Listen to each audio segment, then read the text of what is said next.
นับย้ำไว้สาถึงเจ้าเสียวค่ะเจ้ามาวิษณุกตาปุญโยเจ้าเสียวค่ะเจ้าหลวงปางสอพนาภิกขุเจ้าปีเจ้าน้องเอาขอตั้งมุทั้งเสียงกูเจ้ากูป้าเมื่อสูงก็เย็นถึงตะกะยอกีใจยิ่งเขาตั้งมุตั้งเสียงทำขึ้นในก็เป็นขึ้นที่สามเตียนเฮาหาตั้งหมดตั้งเสียงตั้งเจิดแล้วแลพาวังการงานผู้เจอผู้ร้องเดียวนี่แถวฮอดมาตีวัดอนัตตาหนองเขียวนี่ตอนตาพึกจังกำทำตราถอดตราเมียตรามรรคผลนิพพานมังก็ยกกี่เขามังก็ตึกมาเหม่อมังก็ติก็มาเหม่อมังก็มาเก่าเย่าเนี่ยพอทีลัดหมอกลัดไล่ตีจ้าตื้อกำง่ายก่อนไล่เตียนเฮาตื้อกำเนี่ยห้องว่าไล่ตื้อกำวิปัสสนาภาวนาวิปัสสนานั้นบอกว่าตาญาณปัญญาวินั่นบอกว่าวิเศษแจงแรงเนี่ยปัสสนาบอกว่าหันวิเศษหันแจงแรงภาวนาบอกว่าหู้แจงแรงหู้หันแจงแรงก็อะไรที่เขามาพึกอยู่ในเขามาพึกปัญญาหู้หันแจงแรงจะมานั่งสมาธิจะมาเด็กคันเจอเขาหามันหนิมเด็กงานบังคับเด็กคันบังคับให้เจอเขาหนิมใจจังนั้นนะเวลาเขามาผู้มหันลองอันเป็นเตมีเตห้องวัสัจจตราที่อันเป็นอยู่มีอยู่นักขันธากายตัวเฮาในเหมือนจะนั่งเพราะว่าเฮาตีนั่งนี่ก็มีรูขันธารูอัตพ่อเนี่ยอัตภาวะกูมือรูอัน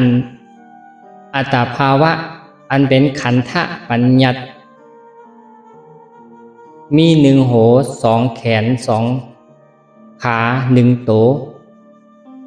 อันให้หลู่ปันอาปันพุทธะปราสังขะเย่าตัวดีงามเอาว่าเป็นธรรมะตาหน้าเจอหลู่อะไรง่ายๆเอามาพึกจังกรรมวิปัสสนานั้นจังเป็นว่าเฮาหลู่ไรเพราะว่าเฮาหลู่ขันธาอันเป็นปัญญัติหันไหลยิบกำไหลที่เตอไหลอันเป็นแขนขาโหโตหาตอนหากลุ่มหากรในย่าวนี่อาบหลู่ปันพุทธาพระเป็นเจ้าปันธรรมะตราอนัตตาเจ้าปันสังขาอริยเจ้าโคตรเจ้าปองว่าอัมมีของเฮาเย่านะ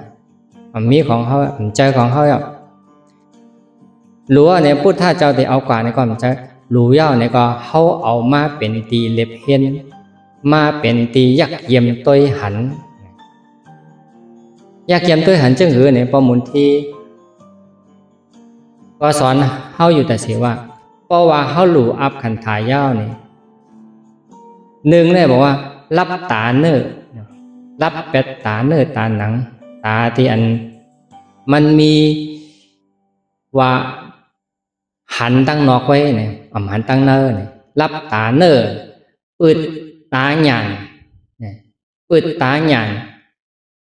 นั่นว่าตาสัมมาทิฏฐิตาหยานนั่นเป็นตาหมักตาพุทธะหมักตาพระอึดตาหยานขึ้นมาเหมือนจะนะเขาเปิดไฟและรับสิ่งนั้นแรงขึ้นมาเขาหูโตเขาจิกโหต่อไปตินมีอีสังเป็นอีสังอยู่นี่เฮาผู้หัน หันอยู่ที่เราเนี่ยตีเจอหูของเฮาเนี่ยเปิดตาญาณบอกว่าเปิดสัมมาทิฏฐิขึ้นมาจักเยี่ยมต้วยหันอยู่ที่เจอหูจิกโขต่อไปตินมีสังเกิดขึ้นมาเป็นรูปอยู่ก็หันอยู่ยังหันอยู่ทางแจ้งเพราะว่าเปิดตาญาณอีสังปอมากก็ย่อเฮาหันกูเมียวเนี่ยมันเกิดตีเจอหูแล้วก็รู้ตีเจอหูเป็นตีเจอหูรู้ตีเจอหูเป็นอนิจจาเกิดอยู่ที่นั้นลายค่ายอยู่ที่นั้นเนี่ยเพราะว่าเฮาเปิดตาญาณก็เตยักเยี่ยมตัวหันอยู่หันสภาวะนั้นหันสภาวะนั้นเปิดตาญาณเปิดสมาธิที่ขึ้นมาหันตัวลงในขันธาเนี่ยเพราะว่าตัวอยู่ที่เจอหูเพราะว่าลมเข้าลมออกมาหันหูวนเป็นอนัตตาเจ็บแกนตรงตอดเนสันสั่นไหวไม่กัดเกิดขึ้นมาอีสังก็ย่อยักเยี่ยมตัวหันวนหูเข้าใจย่อมหาบว่าอ๋อเป็นอนัตตาเทศในอยู่ที่ติ๊กนะโตเฮานั่นนั่งนิ่มอำเค็งอำแข็งไหวล้มเหมือนจะหนังเฮานั่งเป็นปกติของเฮาอำเค็งอำแข็งอำอ่อนอำย่านอำอ่อนหู้โตจิโขต่อไปตินเนี่ยหู้โตทั้งหมดหู้อยู่ทั้งหมดว่ามันอุ่นอยู่มันกัดอยู่มันลางอยู่มันโมยอยู่มันเจ็บอยู่มันเขินอยู่อีสังปอกขึ้นมาก็หู้หันอยู่นี่หู้หันอยู่แต่เสอันนั้นเฮาพึกวิปัสสนาเพราะว่าหันสภาวะที่มันเป็นอยู่ผู้สภาวะที่มันเป็นอยู่ผู้สังผู้ว่ามันเป็นอนัตตาเป็นหังมันน่ะอุปเปิงพองงำเหนือมันไหลว่าไหลเป็นอนัตตาอันเราไล่จังกำง่ายๆนะที่ประมวลที่อ่อนเฮาหูก็หูคนว่ารับตาเนอปิดตาหยานยักตัวเนอขันเจ็บแกนตรงตอดเน็ตสั่นไหวเจอพงเจอผิวอีสังปอกขึ้นมาก็อย่าลืมว่นว่าเป็นอนัตตาในไร้จังกำรับตาเนอปิดตาหยานยักตัวเนอขันเจ็บแกนตรงตอดเน็ตสั่นไหวไม่กัดเจอพงเจอผิวเจอลีเจออำลีเจอนิ่มเกิดขึ้นมาก็อย่าลืมว่นว่าเป็นอนัตตาในไร้จังกำนะที่ประมุนเอาอ่อนคือจังกรรมกุปอกเนี่ยเพราะว่าเป็นไล่จังกรรมวิปัสสนาก็ไปแล้วโยกีอันมาเหมือเนี่ยก็ให้เข้าใจฟังใจไล่จังกรรมมันเป็นจังไหนเนี่ยโยกีที่อันยามพึกมา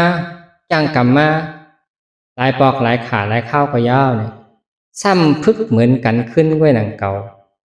เหมือนกันขึ้นในกล้วยหนังเก่าเมื่อเข้าก่อจ้ามาเหมือนหู้นี่แล้วก็มาพึกหู้มา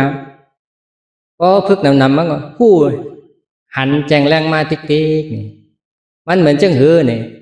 เหมือนจังหนังเข้าไปยางจู้ลอยนะที่เข้าจ้างกำไปยางจู้ลอยเมื่อให้อยู่ไกลเสียแล้วก็ต้วยลอยนั่นเข้าเตียวหันว่ามันเขียวจึงยิ้วเหี่ยวตังอยู่ทุกซุกเว้หันว่ามันเป็นลอยไกลเพราะว่านั่งกว่าเจ็บแก้นไม่กัดเกิดขึ้นมาเนี่ยห้อมหันว่ามันเป็นอันย่อยอันย่ำอันลึกอันพองมันเนี่ยเขาหันเป็นกลุ่มเป็นก้อนเป็นแขนเป็นขาเนี่ยอันนั้นเมื่อก่อนจ้ามันติเป็นจังนั้นหันว่ามันเป็นใจเป็น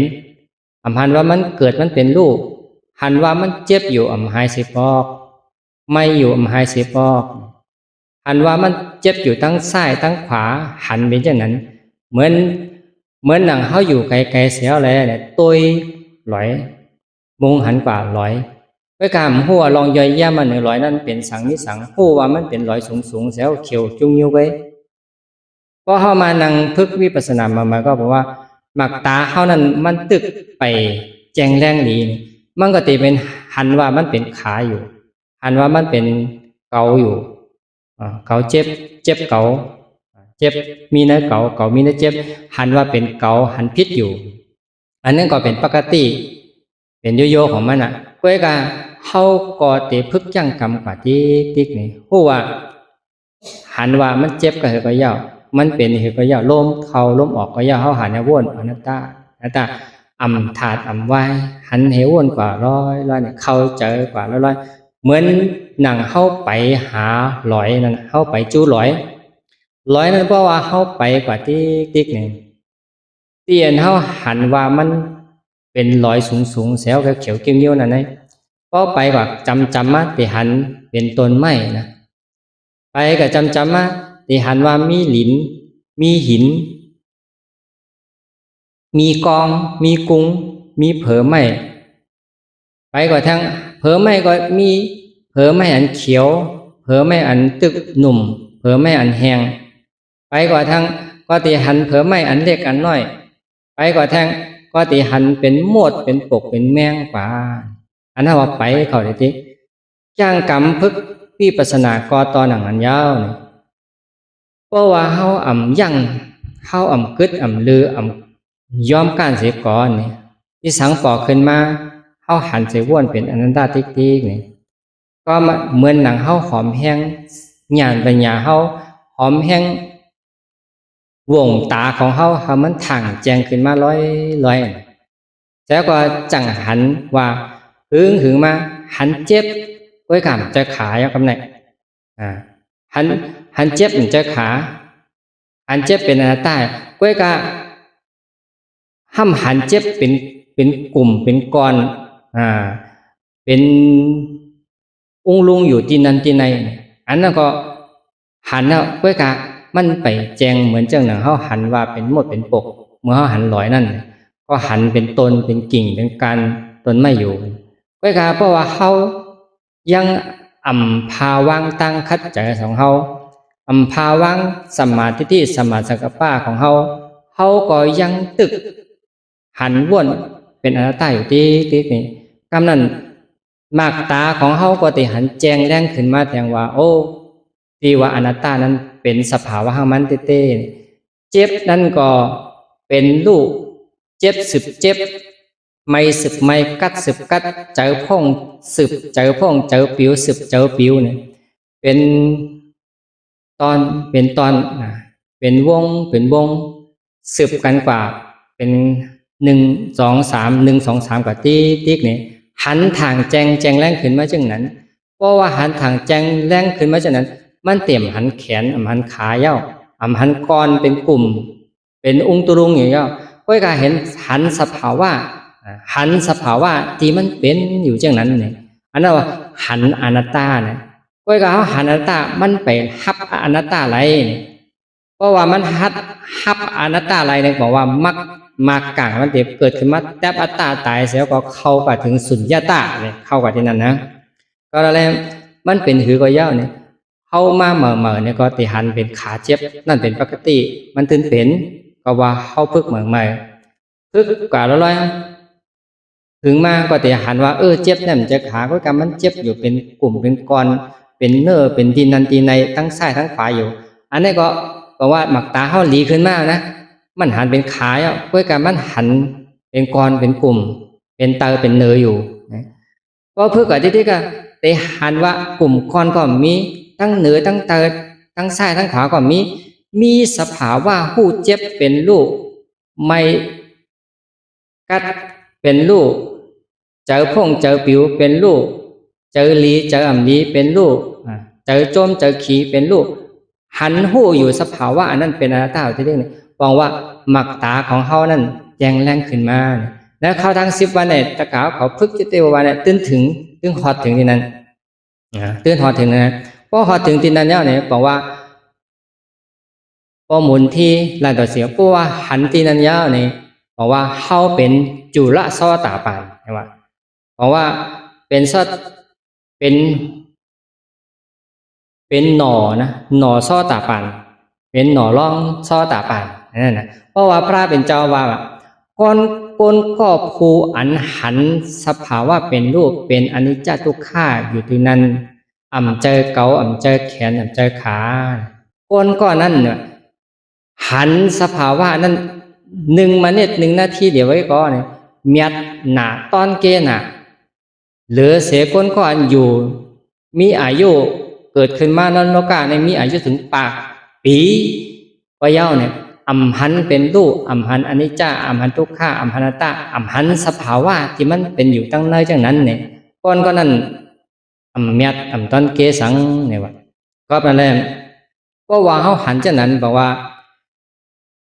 เขาจำนิพพานนะเย้านะแต่เขาหันจำนิพพานนะเย้าเพราะว่าเขาหันเนี่ยเจอมันหับยอมหับว่าโอ้นี่สภาวะเนี่ยมันเป็นเก่ามันเป็นเผอมันเป็นสภาวะหังมันอุปเปิงไหลพ่องง่ำไหลมันเป็นอันตาเตนอเนี่ยเจอมันหับหังกวยมันอ่ะพอเจอมันยอมหับจังเย้าเนี่ยก็มาเด็กเข้ามรรคผลนิพพานกว่านะเขาเข้ามรรคผลนิพพานกว่ากูไม่เมียวก็ติหาไหลกว่ากำเหลียวอ่ะมีสังบอกเป็นมาแทงอันนั้นว่าพึกญาณปัญญาสมาธิสัมมาสังกัปปะ2เปิงในก้อยนี่เออ่อนโหน้ำนาเฮานั้นเข้าก็ฮอดถึงสภาวะที่มันเป็นอนัตตาเต้ๆเพราะว่ามันฮอดกว่าถึงสภาวะอนัตตาเต้ๆนี่เจอมันยอมรับขึ้นมามันก็ที่เขามักผลนิพพานกว่าไรนี่ก็แล้วแหละอันเดียนเฮาพึกอยู่คืนวันๆนักเขาตั้ง10 วันเนี่ยเป็นอันลำลองเต้ๆว่าเป็นอันคือคล้ายลำลองที่พุทธเจ้าผู้แจงหันแรงมาเสียแลมาหมอกลาดนี่เฮาก็ผู้ถ่อมมาแล้วก็เขาเจอเฮ็ดจอมไหลในบอกว่าเมียดไหนเย้าเกิดมาจากในซุ่มเมียวตะกาเขาซุ่มเมียวพอหมุนที่ลานต่อเสว่าเพราะว่าหันสภาวะจังนั้นเนี่ยเข้าไปไล่มรรคผลนิพพานตายกว่าเตะไรกว่าสืบต่อแทงตั้งนาก็เป็นผีก็จะสืบต่อเป็นเมืองผีเมืองเทวตานั่นแหละแล้วก็ดีกว่าแจงหยันหันทำเนิบเมืองผีเมืองสางพูนก็อะไรมากโผเรียกว่าเฮาพึกอยู่ในเฮาจังไหนในเฮาว่าเป็นเจอปีจ้าเนี่ยความบาลีปีจ้าเป็นเจอพันมากโผนิพพานเนี่ยเตียนนะเพราะว่าเฮาหรือเฮาลองเฮาไวเฮาสาเฮาแปลว่านิพพานะปัจจยฮอตูเนี่ยกรรมในเฮามาฮู้ถังแจงหังกวยเฮาอย่าว่าที่ว่าเป็นปัจจยะเพราะว่ากรรมส่งอีส่งยืนส่งตีอันเป็นเหตุยืนส่งอีส่งนั่นเป็นสังน่ะเป็นสมาธิที่สมาสังกัปปะน่ะไออีส่งเข้าก็ฮอดถึงนิพพานสมาธิที่สมาสังกัปปะปัญญา2เพิงในห้องวิปัสสนาภาวนาในยาวเนี่ย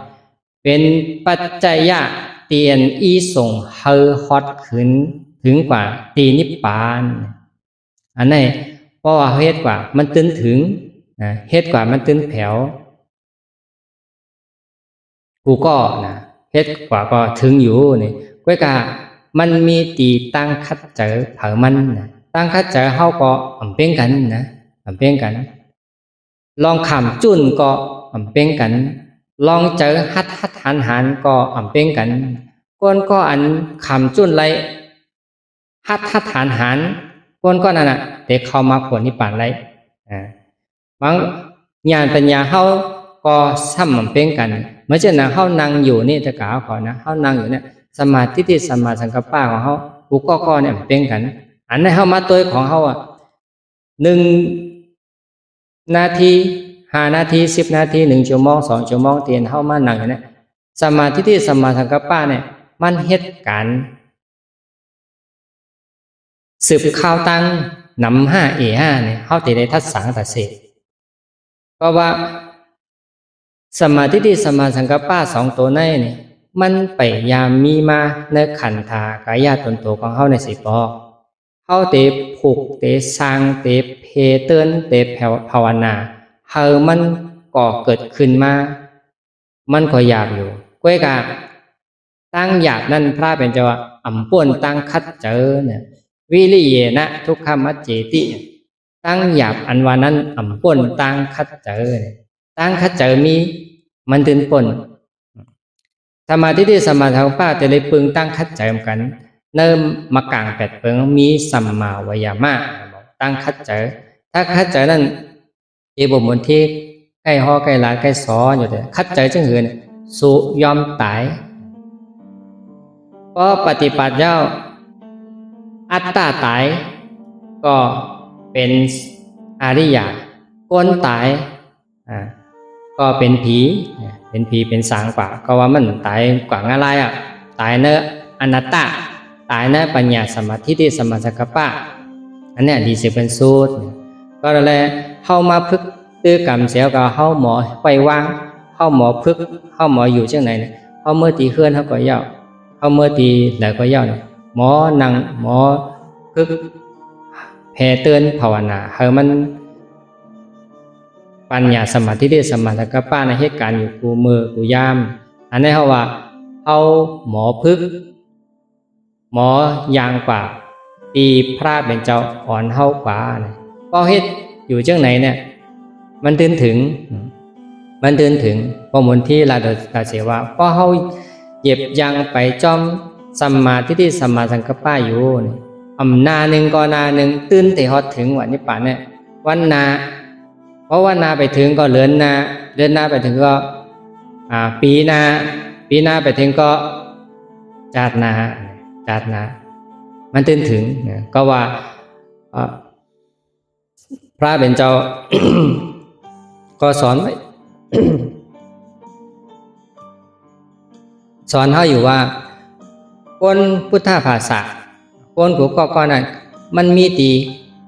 ลองเฮ็ดตั้งสร้างลองเฮ็ดตั้งสร้างน่ะเป็นเจอพันเป็นเจอสายของตัวเก่าเฮ็ดหลีมันก็กว่าตั้งหลีเฮ็ดให้ก็กว่าตั้งให้ที่เห็นเขาเฮ็ดเลยเขาว่าเฮ็ดปัจจยะลองอันกำจอยอีจันเฮาเข้ากว่ามรรคผลนิพพานไปเส้นตั้งมากังไปถึงสมาธิที่สมาสังกัปปะแล้วเนี่ยมันก็ตีอีจันตืดจันเฮาเข้าขอตีกะเตียนยาวเนี่ยทำอะไรพอลาดนี้ถึงตะกาวเขาเตียนมาเมื่อนะก็มีหลายก้อมาในทำคนตะกายโยกีเขาที่เก่าเนี่ยก็เหมือนกันนะเข้าใจเหมือนกันเพราะเข้าใจเหมือนกันเนี่ยเขาก็เฮ็ดในซุ้มขิงซุ้มยามของเขานะเวลาเพราะว่าเขาเจอเนี่ยเขาเฮ็ดอยู่นี่ก็มันถึงตีถึงตังมันกว่าทั้งหลายนะสำนันแผวนะเตียนให้เขาเตียนเขาเคยแผวนั่นมันกว่านั้นแผวเนี่ยมันเป็นจอมคอยยึงอ่านของเขาเตียนเขาจุนกูเจอกูเปิงเสียแล้วก็มักจ้างกรรมปฏิบัติธรรมที่ไหนเนี่ยก็อะไรเพราะว่าไปเข้าเจอเนี่ยว่าเจ้าคู่เขาก็สาเจ้าเขาก็เตะชับล่างอยู่กูวันอันนั้นก็ถามกำสื่อก็ไรก็ลีนะย้อนว่าสั่งเนี่ยเขามันเป็นพ่อนลีนะกาวเขาเย้าเกี่ยวเขาที่สุดนำที่สุดน่ะอย่ามันซุ่มคอยามเนี่ยเพราะว่าเขานั่งป่าเย้ามันเป็นชื่อหือไม่ชื่อหือเนี่ยก็เฮ็ดไปถูกไปเมียนไปเข้าเจอเนี่ยก็เขาก็ตองก็ถามเอ้ค่ะเพราะว่าอะไรถ่อมได้ยินอยู่วันเข้าเจออยู่เนี่ยก็ถามก็มีสังเขาก็นั่งตอกซอกกว่าลอยๆให้กว่าติ๊กก็แล้วแหละเดี๋ยวลือกึดไว้กำหนึ่งก่อนเสียก็กำจังปันเสียงเสียก็เขาเตะ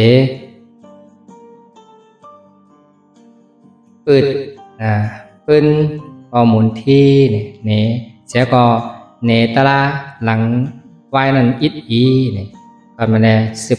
ในกว่าก็เฮยกกีหัวเขาทั้งหมดทั้งสิ่งนั่งรับตาเนอปิดตาหยันยักตัวในขันตัวอยู่ที่เจอหูเจ็บแกนต้งตอดสั่นไว้ไม่กัดเจอพงเจอปิวเจอลีเจอมดีเกิดขึ้นมาอีสังก็เย่าอย่าลืมอนัตตา